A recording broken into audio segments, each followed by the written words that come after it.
চলে আসলাম সহজ পদ্ধতিতে কাচ্চি রান্না নিয়ে। কাচ্চি রান্নার জন্য আমি এখানে 2 কেজি গরুর মাংস নিলাম। দোকান থেকে যেভাবে মাংসগুলা পিস করে নিয়ে আসছে সেভাবে আমি ছোট ছোট পিস করেই নেই। মাংসগুলাকে সুন্দর করে ধুয়ে পরিষ্কার করে একটা হাঁড়ির মধ্যে নিয়ে নিব। তার সাথে দিয়ে দিব হচ্ছে বাদাম বাটা, দিয়ে দিব জয়ফল জয়তিক এবং জিরা বাটা, তার সাথে দিয়ে দিব গরম মশলা বাটা, লবণ, তার সাথে দিয়ে দিব 2 চামচ শুকনো মরিচের গুঁড়া, আর দিয়ে দিব হচ্ছে রাঁধুনি রেডিমেড কাচ্চি মশলা।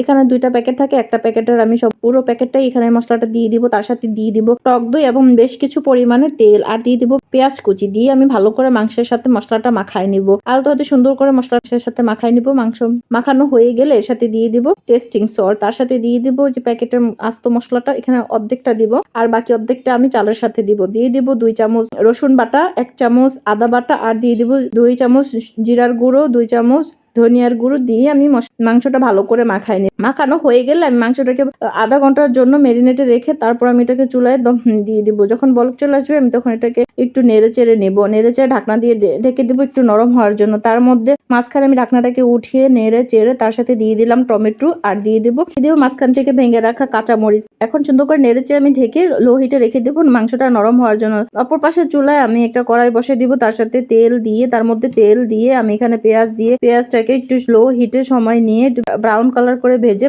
বেরেস্তা করে নিব। যখন এটা ব্রাউন কালার হয়ে যাবে তখন আমি এটাকে চুলা থেকে উঠিয়ে তার মধ্যে একটু চিনি দিয়ে আমি মাখায় এক পাশে রেখে দিব। খুব সুন্দর করে মাখায় আমি এক পাশে রেখে দিব। তার সাথে এর মধ্যে আমি হচ্ছে আলু দিব। তো কাচ্চির সাথে আলু না দিলে হয়ই না। তো আমি আলুটাকে লবণ আর একটু ফুড কালার দিয়ে মাখায় আমি এখন ওই তেলের মধ্যে আলুটা ভেজে নিব। আলুটা হচ্ছে একটু লো হিটে একটু সময় নিয়ে ভাজবেন, না হলে কিন্তু তাড়াতাড়ি কালার চলে আসবে, ভালো লাগবে না, দেখতে একটু পোড়া পোড়া কালার চলে আসবে। তো আমি লো হিটের এখন একটা সময় নিয়ে ভেজে আমি এখন আলুগুলা উঠাই নিব।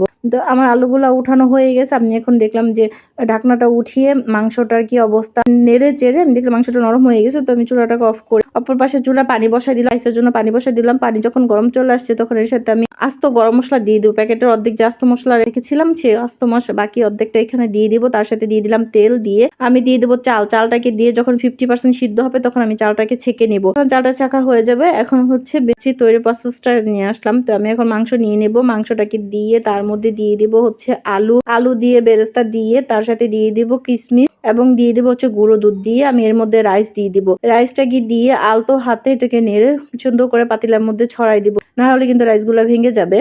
সুন্দর করে ছড়ানো হয়ে গেলে তার মধ্যে আবার দিয়ে দেবো কি যে বেরেস্তাগুলো ছিল সেই বেরেস্তাগুলা দিয়ে তার সাথে দিয়ে দিলাম কিশমিশ, তার সাথে দিয়ে দেবো হচ্ছে বাটির মধ্যে আমি দুধ, তারপরে দুধ, চিনি, ঘি এবং একটু কেওড়া জল মাখায় রাখছিলাম, মিশায় রাখছিলাম। ওই পানিটা আমি এখন দিয়ে তার মধ্যে দিয়ে দেবো কেওড়া জল। কেওড়া জলটাকে দিয়ে আমি এখন এর সাথে দিয়ে দেবো ফুড কালার। ফুড কালার আপনাদের পছন্দ মতো আপনারা দিতে পারেন। তো আমার এখানে food colour orange colour food কালারটা ছিল, আমি ওটাই দিলাম। তো আমি এখানে পরিমাণ মতো ফুড কালার দিয়ে তার মধ্যে দিয়ে দিব কাঁচামরিচ, তার মধ্যে দিয়ে দিলাম বেশ কিছু কিশমিশ এবং কাঁচামরিচ। আমার কাছে মনে হয়েছে কিশমিশটা একটু কম হয়েছে, তাই আমি পরবর্তীতে আবার বেশ কিছু পরিমাণে কিশমিশ দিলাম এবং কাঁচামরিচ সবগুলো দিয়ে দিলাম। দিয়ে আমি এটা চুলায় বসাই দিব। নিচে অবশ্যই আমি তাওয়া দিছি, তাওয়ার মধ্যে বসাই এবং আটা দিয়ে চারপাশে দিয়ে দিলাম। তখন আমি আটা দিয়ে ভালো করে মুখটা আটকিয়ে দিব যেন ভিতর থেকে কোনো হাওয়া বের হতে না পারে, যেহেতু এটা দমে হবে।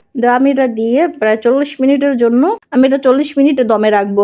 তো আমি প্রথম 10 মিনিট হাই হিটে রেখে পরে একবারে লো হিটে আমি দিয়ে দিলাম বাকি 30 মিনিট পর এই যে দেখতে পাচ্ছেন এটার ফাইনাল লুক। আমি এটাকে হচ্ছে যখন ঢাকনাটা উঠালাম তো সুন্দর একটা স্মেল আসতেছিল। কাচ্চিটাকে সুন্দর করে মাখাই নিতেছি।